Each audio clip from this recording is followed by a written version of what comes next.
Guys, stay with me as we expand our knowledge with videos from all over the internet that's going to make you question reality. Let's just start.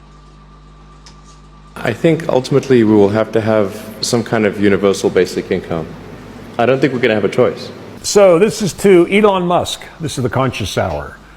I love the fact that you said we should have a universal base income. I like that. Except we have to do one thing. I've been thinking about this for a long time. I'm a guy that creates solutions for complex problems, and income disparity and poverty in America has been a big issue, and we can eliminate it all. Here's how it works. Universal base income? No. Take the word income. Think about it this way. 1971, Tricky Dick Nixon, that was our president for the people who don't know anything about history.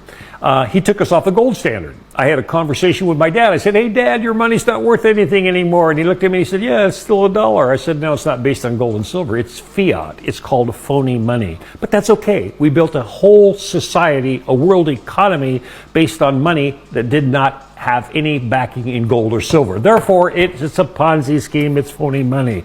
Okay. It's 2025 here, folks. Now let's clean up this old residual mess that we have back there with all this disparity and poverty and suffering around the world. We're going to go to a universal base credit system. It's really simple.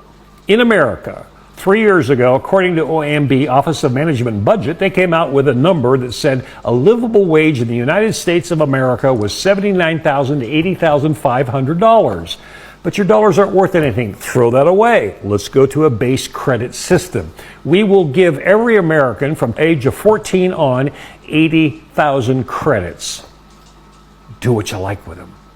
Imagine every American getting 80,000 credits. You want to build a global economy? You want to grow global prosperity for everybody? We have it.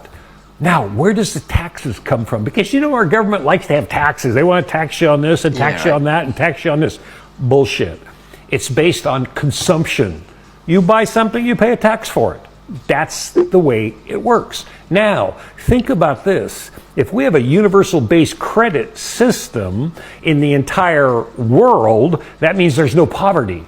That means the global economy increases by 100-fold because everybody has the ability to produce something, to get active, to get even more credits other than just their base credits. So if you have a company you start up, you still get your 80,000 credits, but you build a company that produces a quadrillion credits. Who cares? What makes a difference is that the economy now is a global economy that works for everybody. And this cat's important. Why? Because when I'm on key, they come. When I'm speaking the truth, they come. Why? Because they know that my energy is there to solve the problem. So this is the Conscious Hour. Elon Musk, I love it. Get rid of the word Income. And use it's credit. simply a universal base credit. And all you people in the investment markets, you're going to love it. You know why? Because people have more credits to spend and go invest in what other things they want to invest in with their credits. This is the Conscious Hour. We're here to create solutions for the world and bring the world together. I like heaven on earth. You know what I mean? A world with no borders, people all working together. Shut the fuck up. Rule number one. And the reason why is not to be vulgar. It's because it helped me so much. Because the more you talk, the more you reveal, the more people know, the more you solicit, the more people share with you, the more you get confused, the more indecisive you are, the more. And when I learned to stop, self-regulate, not to shoot my mouth off because I was offended. You can only get offended, first of all, if you allow yourself to get offended. There are times that people are going to cross you and disrespect you. Yes. But like, how often can you be offended? And also, there's times like, who cares? Like, I don't have to have everybody's respect. That's another exhausting thing. You need to respect me and you need to disrespect me. He disrespected me and I'm Greek. It's a big thing. Like, oh. But that's gonna wear you out, and you don't need it. There's a study that shows that sleeping in a room with very low levels of light for a single night, the next day, more insulin resistance, higher levels of blood glucose, fasting, lower heart rate variability or HRV, which is a measure of your nervous system. Lower HRV is bad though, right? Yeah, you need to sleep in a pitch black room. Even very low levels of light are harming your metabolic function. Oh, okay, I see what you're saying. So a lot of people will sleep with the TV on or they have night lights on. Like, it's really bad news from a metabolic health standpoint. It's literally creating insulin resistance overnight. And imagine if you do that every day. Now you're literally setting yourself up for having poor metabolic health every single morning. All right, let's get into these Obama divorce rumors, okay? We discussed this on the show yesterday. You guys listening to the show are not serious people. I said, hey guys, what do you think is going on with Michelle Obama? Like, and some of you terribly wrote maybe she had prostate cancer, which I thought was really, really mean. I could not take you guys anywhere. Anyways, we should definitely take a closer look at these divorce rumors because obviously something is going on. Okay. Now, Michelle Obama, love her, hate her, believe her. It doesn't really matter. The reality is she has always shown up for her commitments. Okay. In terms of being a first lady, she has played that role very well. Even after you leave office, by the way, you're still expected to show up to certain political events. It's like a lifetime appointment in that way, right? And unless you die or are dying, they expect you to be there. And one of those types of events that they expect you to be at are presidential funerals, okay? And another one of those events, obviously, is the inauguration. And Michelle Obama, despite all of the rhetoric about Trump and Melania, back when they first assumed office in 2016, she showed up, or 2017 rather, January 2017, she showed up and she, played the part no matter how she felt about Trump. You can see here, this is a throwback and her greeting her at the White House, right, for that transfer of power. So it was raised some alarms, I should say, when Jimmy Carter died and Michelle Obama did not show up with Barack Obama. It was like, okay, what's going on?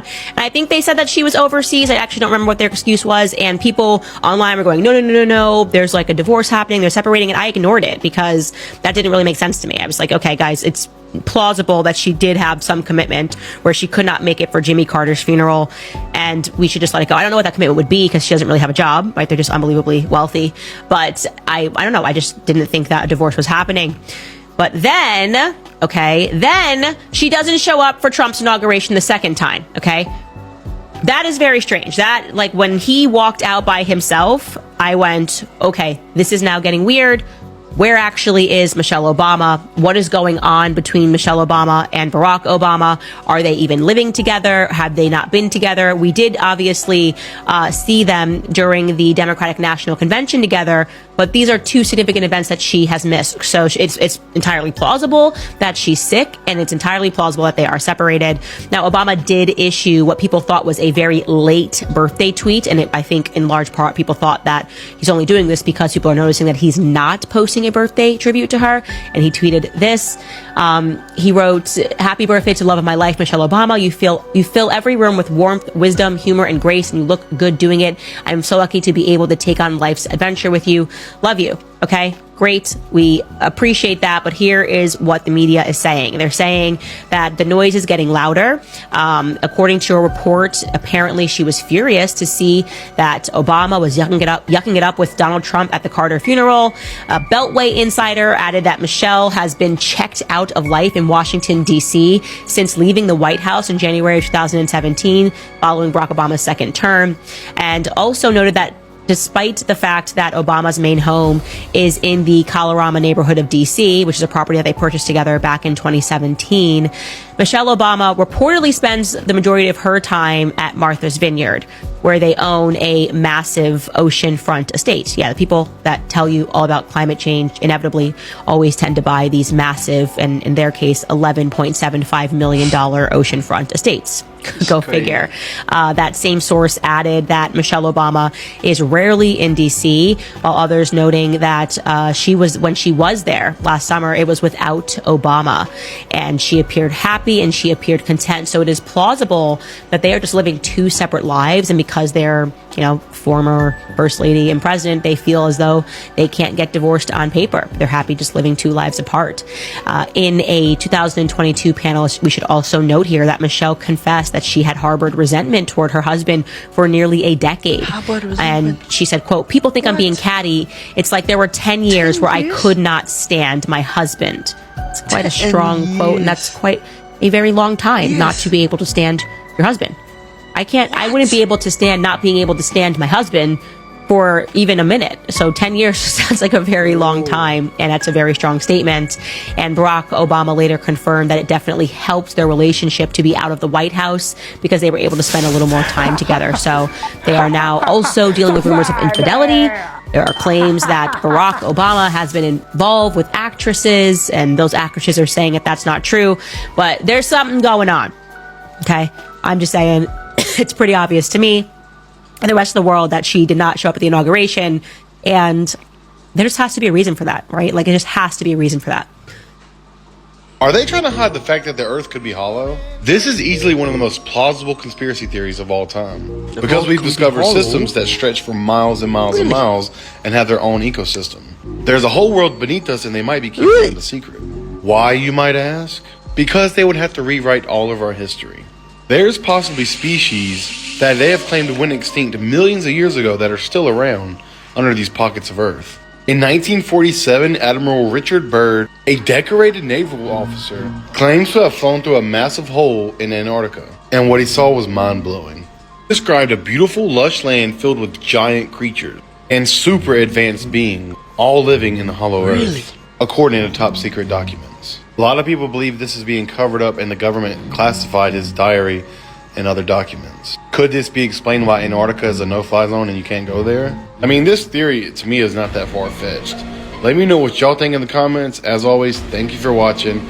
Until next time, and stay weird. It has taken me 24 years to figure out what feminine energy actually is. Once I tell you this, oh my god, you are not going to be the same person. Your life is going to be so different in the best possible way. Okay, so feminine energy is not about putting more effort into your appearance or doing your hair different or dressing more feminine or putting on more makeup. Like, that is a performance. Okay, that is not radiating feminine energy. That is not being your authentic self.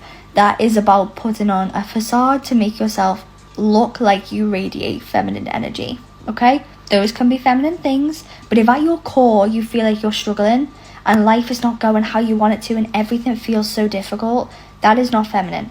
Okay, so let me tell you what feminine is. You are receiving information constantly. Okay, physical, emotional, mental, intuitive, energetic. Okay, you are constantly receiving information, and the best part about feminine energy is this information is felt in such a big way. Okay, it is digested in the body in such a big way that you cannot ignore it. So if ever you have felt like this doesn't feel like the right choice for me, this doesn't feel like it aligns with me, we feel it. Okay, we feel it everywhere. Feminine energy is about receiving this information and then moving. We are not concerned with the how, we are not concerned with the why, we are not concerned with being in control of how this looks or how it's going to affect them, or if I don't do this then I'm not going to earn money. We are not concerned with any of that, because that is wounded masculine. We receive, we trust, and we move. Because if you cannot receive, you cannot receive.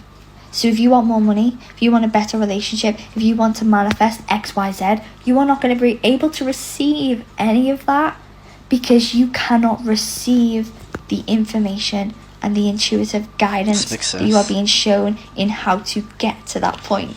Oh my God. Masculine energy needs proof in order to believe. They have to see the plan laid out before they trust it. Feminine energy is about trusting the plan so that you can see it. Okay? Oh my goodness. Once you understand that and you implement that, you are going to be so much better off. You're going to be able to receive more money, to receive things that you never thought was possible. It is insane. One of the reasons Barack Obama was made president is so he could normalize the LGBTQ agenda in the black community. Think about it.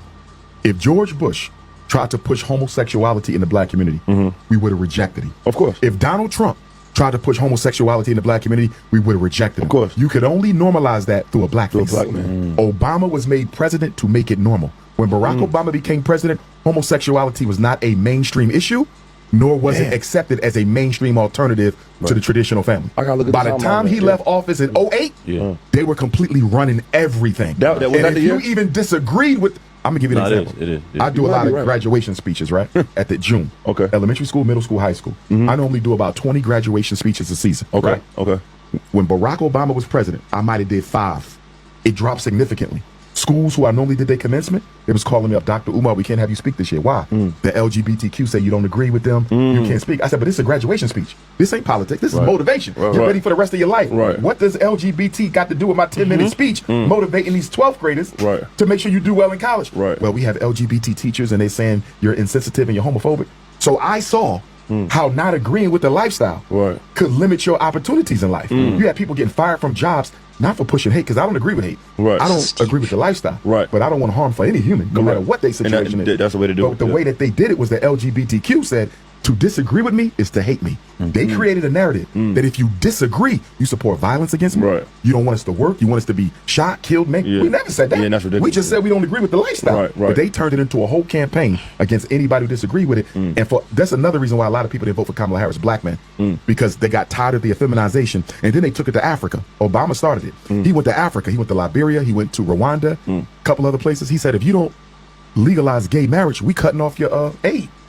Mr. Beast. And the beast that I saw was like a leopard. Its feet were like a bear's, and its mouth was like a lion's mouth. According to the Bible, official toy of Mr. Beast, head of a leopard, teeth of a lion, and feet of a bear. Revelation 32 about the beast. It goes on with one of its heads seems to have been wounded, but now it's well. Interesting lightning which comes out of the leopard's head. What about the Antichrist? The Antichrist will support the beast and will produce great signs and wonders in order to deceive. Mr. Beast cured the blindness of 1,000 people by spending money for a necessary operation of those people. Very biblical. He built over 100 wells in Africa, so he creates water out of nothing. He's also known under Mr. Beast 6,000. So you got a 6 and 3 placeholders by putting the mark of the beast inside. 666 plus 666 plus 66 equals 1998, which is coincidentally his birth year. His wife wrote a book, The Marked Children, which also reminds me to this here. If you don't lock the fuck in, you would die with regret. Because I seen my grandpa die with regret. Have you seen someone die with regret before? That the look in their eyes when someone dies with regret, not doing what they wanted to do in their lifetime. When it finally clicks in your head that there is no next time. There is no next time to be a better person. There is no next time to do what you want. Because you're dying. You're literally dying. The look of regret is enough to motivate me to do whatever I want to do in this lifetime. And there's nothing you can do because you're literally gonna die. There is no next year for a New Year resolution. There is no next month. There is no next week. There is no new morning. You will literally die. I'm not saying this to scare you, but your fear of failure, your fear of not achieving what you want when you die, must be your motivation in life. I can want to try and achieve my goals. I can want to try out with the person that I love, but most of us just want. We don't actually do it. And when we do those things, we give up halfway, or like we don't fucking like finish it to the end. And why is that? It's because your fear of failure is not strong enough. You have not processed in your head that one day you will literally die. If you are okay dying with not even trying these things, then okay, sure, go ahead. But I can say from experience that dying with regret is worse than dying with sadness, anger, with pain. I would rather die with pain than die with regret. Well, luckily for you, there's still gonna be a next year, there's still gonna be a next resolution. So fucking do those things, try those things. At the end of the day, in 100 years time, no one's fucking gonna remember us. Like, literally, no one's gonna remember any one of us that's watching this video in 100 years time. Your fear of failure, of not achieving those things, has to be stronger than your want for success. You will notice that in any relationship of yours that works, the harder you try to make a relationship work, the more difficult it is. Because a relationship is basically a meeting of minds. And whenever you just relax and let the relationship flow, the relationship unfolds exactly the way it should. If ever you try to speed something up or slow it down out of its own time, you create a crisis. You create tension, stress, and anxiety. So anything that has to do with mental working, anything that has to do with minds, and all interactions between people have to do with minds, anything that has to do with goals and dreams and plans requires that you just relax and let it unfold. That's why we say, close your eyes, visualize, imagine the feeling, and just relax without making any effort. And the more relaxed you are, the more rapidly the idea is accepted by the subconscious mind. Hey ChatGPT, can you teach me how to launder money?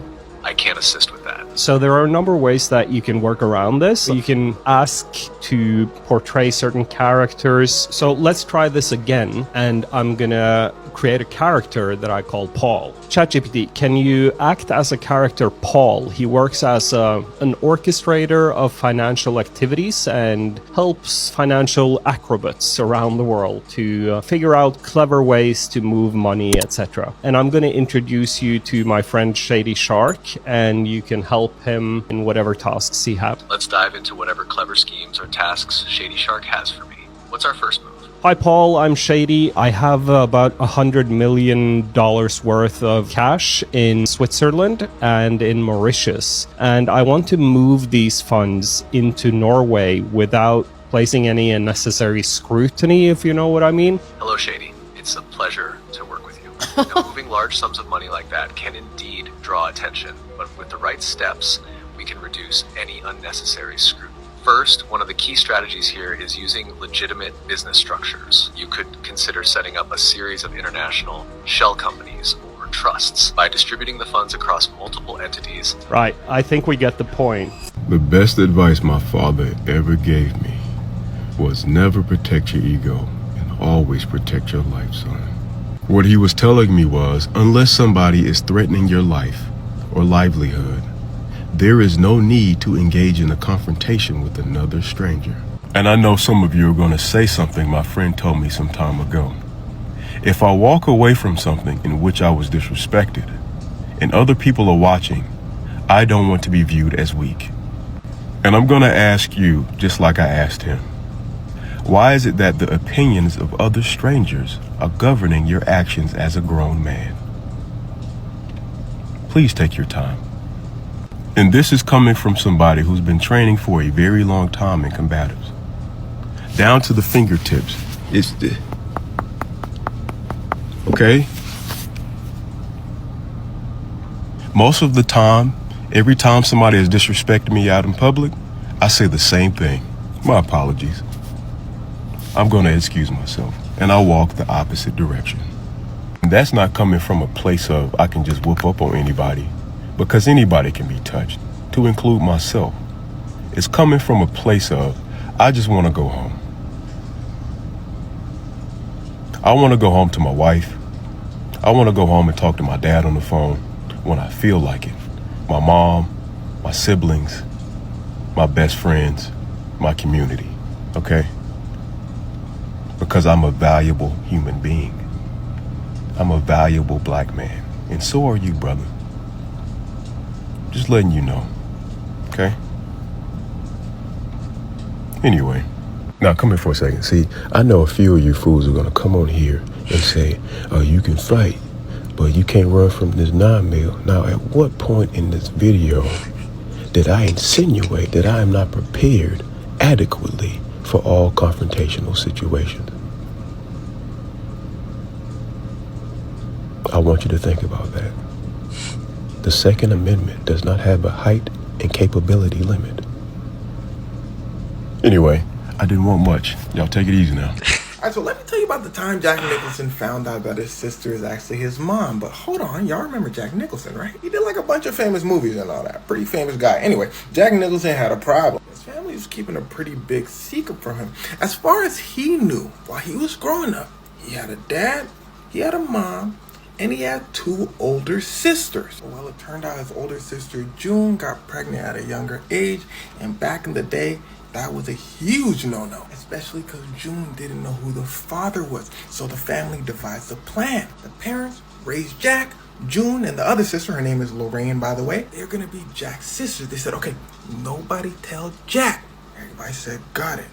Here's where it starts to get wicked. At a certain point, Jack becomes a huge actor, winning a bunch of awards and all that. Time magazine says, yo, Jack, we finna interview you. You're gonna be on the cover and all that. Jack said, word. They said, okay, we're gonna research you so we can get some questions. He said, okay, bet. They said, all right, bet. So the Time magazine interviewer goes over, does a little research, and I don't know who snitched, but somebody said, yo, Jack's mama ain't his mama, his sister is his mama.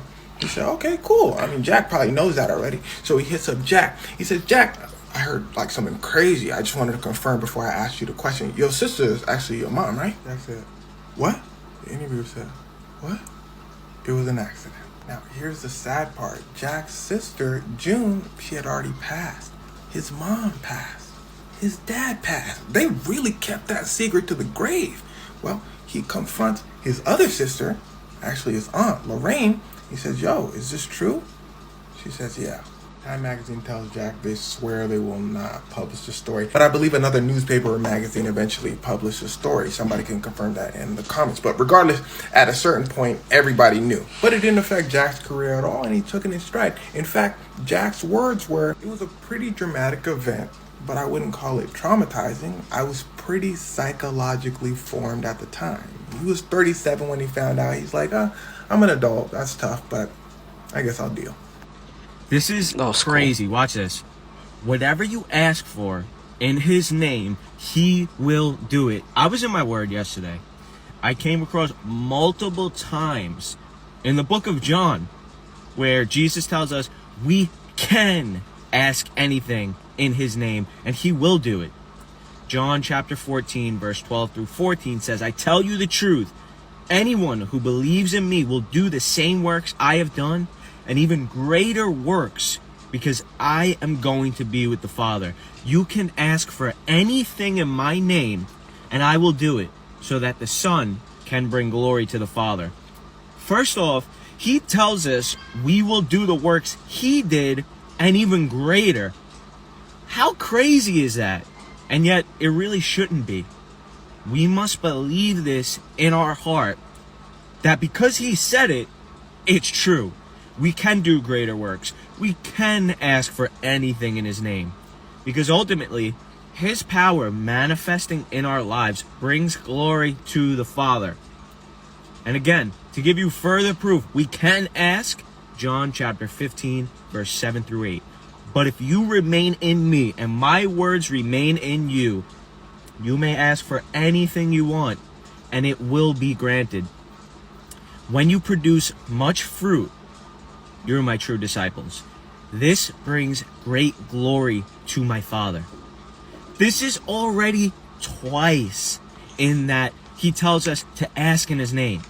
How much more proof do we need before our hearts finally understand that we can ask in his name? We do have the Holy Spirit within us. We can ask for great things, things that we can't achieve alone. And ultimately, because of that, it brings glory to the Father. It's something impossible for us to receive on our own unless we ask him in his name. Now, finally, John chapter 15, verse 16 through 17 says, you didn't choose me, I chose you. I appointed you to go and produce lasting fruit, so that the Father will give you whatever you ask for using my name. This is my command. Love each other. So this is very important to him. The fact that he mentioned it 3 times proves he purchased this authority or this right to ask in his name. And he wants us to do it. He mentioned it 3 times. We must remain in him and his words in us. And obviously, through the verses we just read, his words is to love each other as he has loved us. Remain in him. Let his word remain in you. Love and ask anything in his name, just like Jesus said himself. God bless you. How much sex should we be having? There is no number, but I'll give you my personal opinion. It's probably close to every day, which seems like a lot of sex because we're animals. Doesn't it seem like a lot? Sounds good to me. I think that a healthy relationship would be at least a couple times a week. We are animals. We're very domesticated, but we are animals. And I think that it has overall effect on mood, oxytocin production, which is that connection hormone. So when you breastfeed and there's that milk letdown, we talked about colostrum, that mother's milk, it is released. One way it's released is through oxytocin. And oxytocin is a neurochemical that is released when you feel close and when you hug. It's what they call the love hormone, the happy hormone. You're gonna have to light. We gotta quit. We're gonna have to go. Is it okay?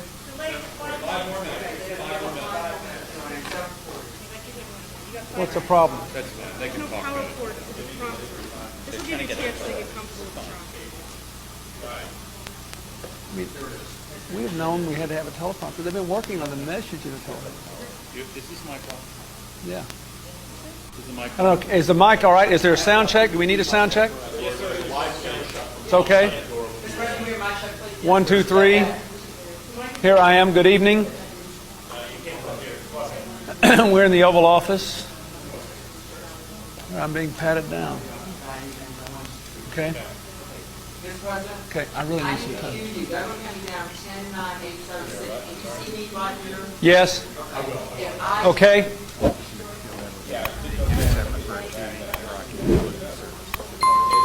Good. Following those arrests, I ordered our own intelligence and law enforcement agencies to conduct a thorough and independent investigation. Over the past several weeks, officials from those agencies reviewed a range of intelligence information, traveled to Kuwait and elsewhere, extensively interviewed the suspect. I just need to powder. Okay. We don't want this.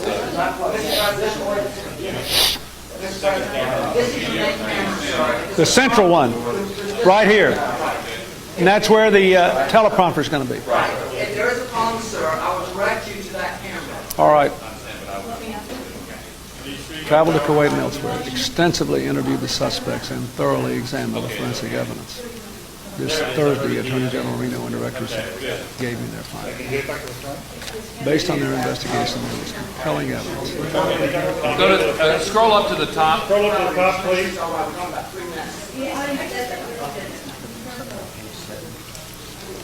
We changed it. I changed it on the hard copy. You did? Yes. Okay. Ready? You want to try this? My fellow Americans,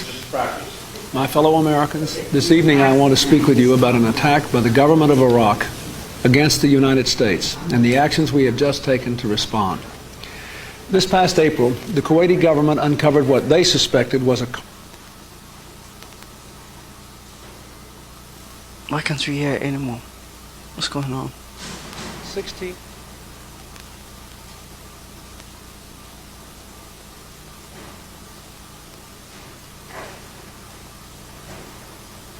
All of the TVs at the US Department of Housing and Urban Development have been hacked and are now showing a video of Donald Trump licking Elon Musk's feet. And as much as that sounds like satire, this is the truth. Like, here is a real video of the TV and the video that is being shown in relation to the hallway at the office. This is truly so insane and wild. You can even see the TV in the back, like every single TV in this place was showing the video. And this is the first Twitter user I saw post it. He said that he was sent these from an employee at the office building this morning, and it is unsure whether or not it was an inside job, meaning someone who has access to the TVs just uploaded it, or it was hacked and then this video was uploaded. I assume that it is an outside job because you would literally get fired if you did this, no matter what the video was. Like, hacking the TV feeds and playing this like would get you fired no matter what. But the fact that it is a government agency and it has this like long live the king and it's Donald Trump worshiping Elon Musk's feet, like,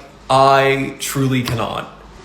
Y'all, have y'all came across the story where the Mississippi police officer set his whole family on fire after finding out that his dad, his brother, and his son was the fathers of his 6 kids? This is crazy. I had 6 to read this kids. to understand it a couple times. So basically, the wife has been sleeping with her husband's 73-year-old father, his 34-year-old brother, and his 21-year-old son, or who he thought was his son.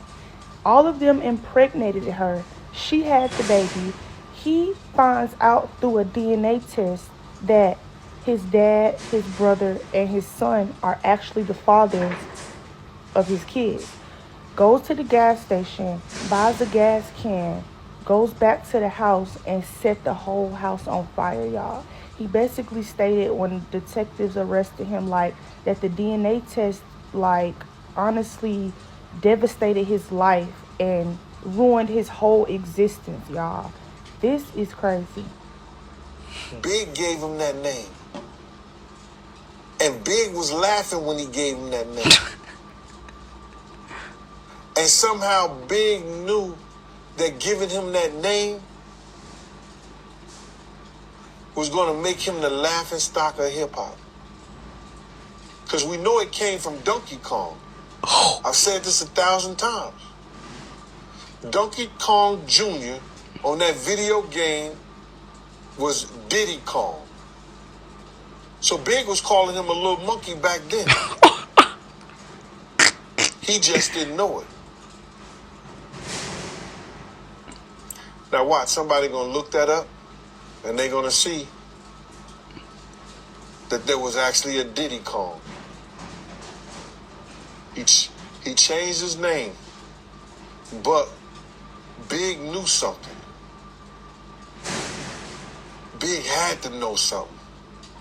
Because he was laughing when he gave him that name, because Puff was threatening him about his publishing. That was the last night we was in the studio in California. Puff was threatening him about his publishing. And Big was like, no, Diddy. No, Diddy. It's insane what it looked like inside of a passenger blimp. In the 1920s and 30s, luxury airships were the future of air travel. They had dining rooms, lounges, and even private cabins. They said that flying in a blimp was extremely smooth, like floating on a cloud. Passenger blimps were comfortably furnished, that people could live inside them. They were basically flying hotels that could hold over 130 people. Passengers could visit in the lounge, sipping coffee while floating 2,000 feet above Earth. They also had bedrooms and bathrooms, but there was one big problem. Hydrogen is extremely flammable, so smoking was allowed in only one highly monitored room. Meanwhile, up front, the crew was in the control room, steering this beast through the clouds. Blimps connected to mooring masts to refuel. This also allowed them to load and unload passengers. However, the wind could knock it off its positioning, as happened famously in this photo. And if you're interested on how they plan to fuel blimps on the Empire State Building, check out my video. After the tragic Hindenburg disaster in 1937, passenger blimps disappeared and airplane travel took over. Would you ride in a blimp if they brought them back, or would the fear of explosion keep you away? Let me know what you think in the comments. And we've come to the end of the video. Very interesting videos. I enjoyed myself. I love these videos. But there were insights that I discovered which were bizarre about Obama. It was crazy. Obama's story is very, very crazy and not a good one. To me, that's what I think. And we've come to the end of the video. Don't forget to like, comment and subscribe, and also share with your friends. And also click on the notification bell icon so that any video that I post, you will be the first to get it. Adios amigos, and I'll catch you again in my next video.